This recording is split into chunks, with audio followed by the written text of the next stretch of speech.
നമസ്കാരം. കദംബം പ്രേക്ഷകർ ഏവർക്കും സ്വാഗതം. ഈ വരുന്ന നവംബർ 5-ന്, അതായത് തുലാം 19-ാം തീയതിക്ക് ഭരണി നക്ഷത്രവും പൗർണമിയും ഒരുമിച്ചാണ് വരുന്നത്.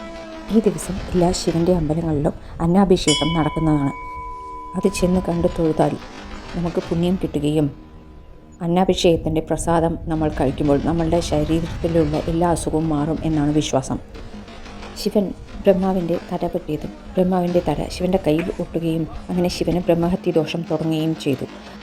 ശിവൻ്റെ കയ്യിലുള്ള ബ്രഹ്മാവിൻ്റെ തല കപാടമായി മാറി. ആ കപാടം മുഴുവൻ അന്നം എന്ന് നിറയുന്നുവോ അന്നാണ് ശിവൻ്റെ ബ്രഹ്മഹത്യ ദോഷം മാറുക എന്നാണ്. അപ്പോൾ ശിവൻ കൈലാസത്തിൽ ചെല്ലുകയും അന്നപൂർണേശ്വരിയായി പാർവതി ആ കപാടം നിറയെ അന്നം നിറയ്ക്കുകയും അങ്ങനെ ശിവൻ്റെ ബ്രഹ്മഹത്യ ദോഷം മാറിയ ദിവസവുമാണ് ഈ തുലാമാസത്തെ പൗർണമി നാളിൽ.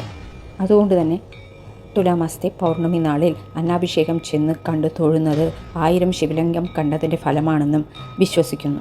അമ്പലത്തിൽ ചെല്ലാൻ പറ്റാത്തവർ അന്നദാനം ചെയ്യുന്നത് വളരെ നല്ലതാണ് കേട്ടോ.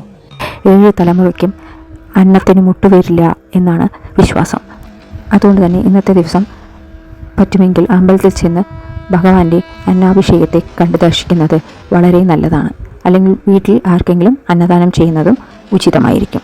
ഏവർക്കും നല്ലത് വരട്ടെ എന്ന് പ്രാർത്ഥിച്ചുകൊണ്ട് നിർത്തുന്നു. ഓം ശിവായ നമഃ.